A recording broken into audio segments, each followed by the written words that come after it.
Good evening. आज है 6 मई और शनिवार और मैं रिकॉर्ड कर रहा हूँ वीकेंड मार्केट एनालिसिस हम सबके लिए।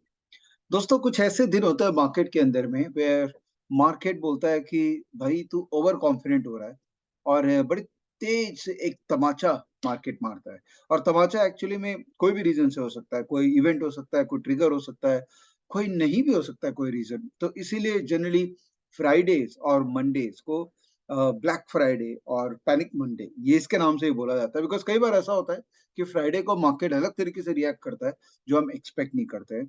और जब मंडे को मार्केट ओपन होता है, बिकॉज शनिवार रविवार को कुछ ऐसे इवेंट्स होते हैं जो अनएक्सपेक्टेड होते हैं, तो मंडे को भी मार्केट में कुछ भी हो सकता है। तो इस फ्राइडे को मार्केट में कुछ ऐसा हुआ, रिएक्शन हुआ, वो बहुत ज्यादा रिएक्शन हुआ। एक छोटी सी बात से ट्रिगर पॉइंट आया कि एसडीएफसी और एचडीएफसी बैंक का जो वेटेजेस है एमएससीआई के हिसाब से, उस वेटेजेस के अंदर में कुछ तब्दीलियां की गई, कुछ बातें की गई, जिससे लगा कि अब शायद बाहर वाले लोग गोरे थोड़ा बहुत एचडीएफसी बैंक और एचडीएफसी को बेच देंगे वेटेजेस को एडजस्ट करने। और जब वो गिरता है ना, जब हाथी गिरता है तो एक बार आवाज तो होती है। तो हाथी गिरा सुबह पहले और उसका इम्पैक्ट जो है वो ओवरऑल मार्केट के ऊपर में आया। निफ्टी जो है वो थोड़ा नेगेटिव बंद हुआ फ्राइडे को। बट वीक ऑन वीक देखेंगे तो मार्केट उतना खराब नहीं था। मार्केट अभी भी पॉजिटिव डायरेक्शन में बंद हुआ। हम जो डेली बेसिस पे मार्केट का एनालिसिस कर रहे हैं उसमें तो एक ट्रेंड क्लियरली नजर आया था ना कि मार्केट जा रहा ऊपर जा रहा। ऑब्वियसली मार्केट एक ओवरबॉट जोन में आ गया था, बिकॉज नीचे से निफ्टी 1000 पॉइंट की तेजी ऑलरेडी कर चुका था। तो कहीं ना कहीं टाइम बेस्ड करेक्शन मार्केट में आना था। तो मैं हमेशा बोलता हूँ कि निफ्टी बैंक निफ्टी में ट्रेड लिमिटेड ही करना चाहिए अनटिल अस आप फुल टाइम दिन भर ट्रेडिंग में लगे हुए हैं। बट स्टॉक स्पेसिफिक एक्शंस में क्या जबरदस्त एक्शन चल रहा है दोस्तों।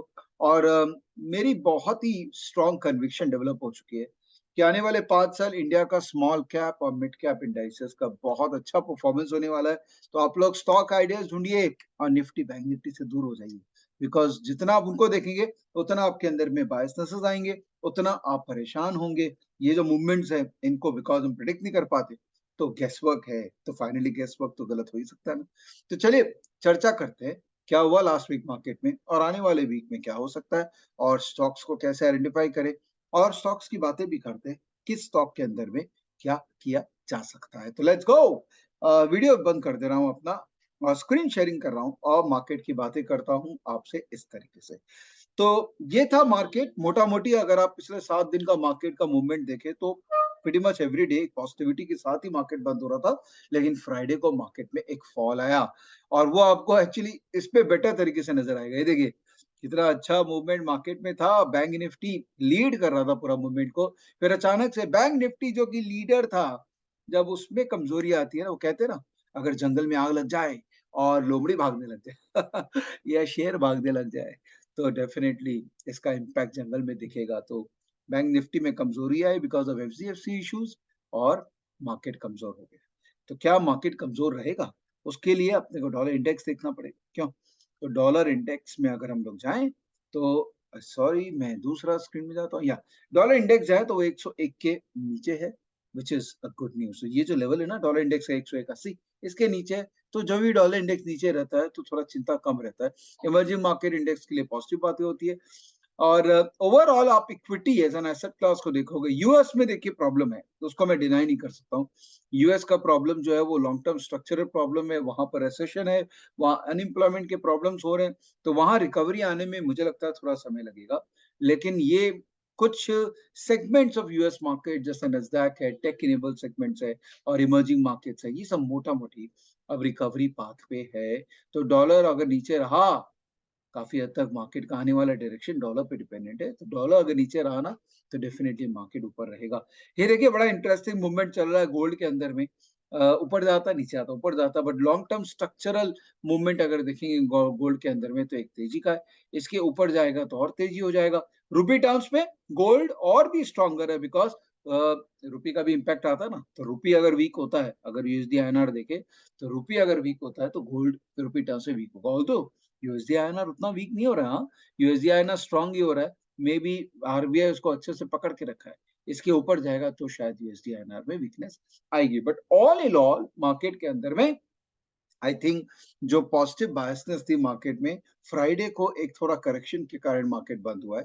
तो I am not very bearish on market. अभी लग नहीं रहा है कि मार्केट क्रैश कर जाएगा। यस, बैंक निफ्टी का एक प्रकोप है मार्केट पे, बट ये जो लेवल है बैंक निफ्टी का 42,500, मुझे लगता है यहाँ से मार्केट होल्ड करना चाहिए, बिकॉज जो बाकी इंडाइसेस हैं वो अच्छा ही कर रहे हैं, उतना कमजोर नहीं है। तो इसका मतलब निफ्टी के अंदर में भी अगर मैं कोई लेवल ढूंढूं, तो ये वाला जो लेवल है निफ्टी के अंदर में जो लो बनाया था 18,050 का, होपफुली ये लेवल को सपोर्ट करना चाहिए। अगर नहीं करता है तो फिर डेफिनेटली नीचे की तरफ और करेक्शन आने की गुंजाइश है। So market can actually reach to 17,850 which is a very important level. By the way, Nifty का 200 मूविंग एवरेज पता है ना कहाँ है? 17,550। और मैंने क्या कहा आपको?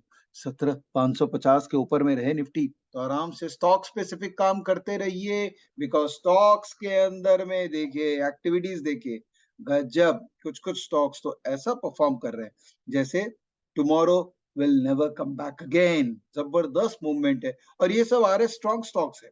पावर ऑफ आरएस स्कैन जो मुझे ये बताता है कि वो स्टॉक्स बताओ जिसके अंदर में स्ट्रेंथ है और जिसमें मैं कांस्टेंट स्ट्रेंथ प्ले कर सकूं। तो पावर ऑफ आरएस स्टॉक्स, जिसपे सारे आरएस इंडिकेटर्स जो मेरे पास अवेलेबल है, उन सबको मैंने ऐड करके फाइनली एक लिस्ट बना लिया। और मुझे आने वाले दिनों में जब मोमेंटम प्ले करना है, तो ये आरएस स्टॉक्स में ही, जो स्टॉक्स जिनमें ब्रेकआउट आ रहा है, जिनमें मोमेंटम बिल्ड हो रहा है, मुझे उन्हीं स्टॉक्स पे फोकस करके ट्रेड ओरिजिनेट करना है और ट्रेड को कैरी करते जाना है। देखिए इतने सारे स्टॉक्स है। यस, उसमें से कुछ स्टॉक गिरेंगे भी, तो उसके लिए हमको स्टॉप लॉस जो कि एक देन है हमको, मैनकाइंड को स्टॉप लॉस रखना है ताकि हम गलत डायरेक्शन पे ना फंसे। Otherwise there are many stocks which are showing great opportunities at this moment. तो डोंट वरी, निफ्टी मत देखो, बंद कर दो देखना, और अच्छे स्टॉक्स के अंदर में दिमाग लगाओ।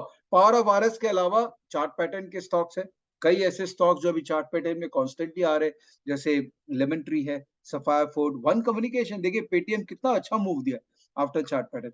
रेनबो चिल्ड्रन मेडिकेयर, ये बड़ा इंटरेस्टिंग स्टॉक है। देखिए चार्ट पैटर्न पे आया, और इसका मैं अगर रिलेटिव स्ट्रेंथ भी देखूं तो आरएस भी इसका स्ट्रॉन्ग है। आरएस मार्केट यहाँ दिख नहीं रहा है।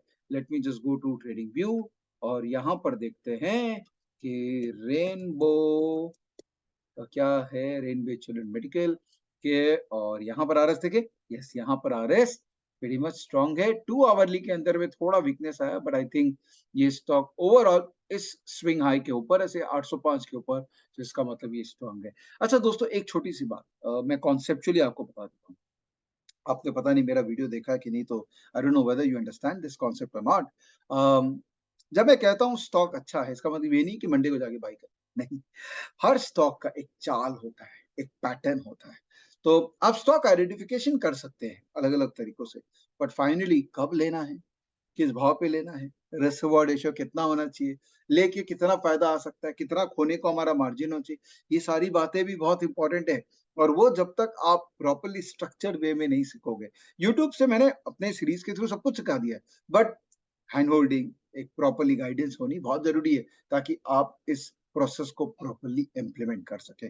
तो स्टॉकेज क्लब में मैं यही करने की कोशिश करता हूँ, टीएमपी में ही करने की कोशिश करता हूँ, बट मैं आपको उनके बारे में नहीं बताऊंगा। मैं आपको ये बताऊंगा कॉन्सेप्चुअली कि स्टॉक आइडेंटिफिकेशन करना एक 20-25% ऑफ द जॉब है, लेकिन रियल 80-85% काम जो है वो कब लेना है, कैसे लेना है और क्या प्रोसेस से लेना है, ये है जो कि आपको प्रॉपर ट्रेनिंग के बाद ही करना चाहिए। खाली मंडे को सुबह जाके स्टॉक आज बोल दिया और उस पर दिमाग लगा के चालू कर, ऐसा नहीं करना है। We have to apply our own mind before we get into the market and trade the market.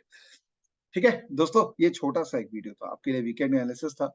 बस आदत लाने की कोशिश कर रहा हूँ आपके अंदर, ताकि आप वीकेंड ट्रेडर बन सके, वीकेंड एनालिसिस कर सके, और एक जो पीसफुल मार्केट पार्टिसिपेशन होता है ना, शांति से मार्केट को इवेल्युएट करना, समझना, और अपने कंफर्ट के हिसाब से मार्केट में पार्टिसिपेट करना, ये जो काम है इसको आप कर ले और आगे बढ़ते चले। Thank you. I hope you like what I am doing, and I hope you will keep on supporting me the way you are doing right now. Bye bye, good night, good day, and have a great week. Bye.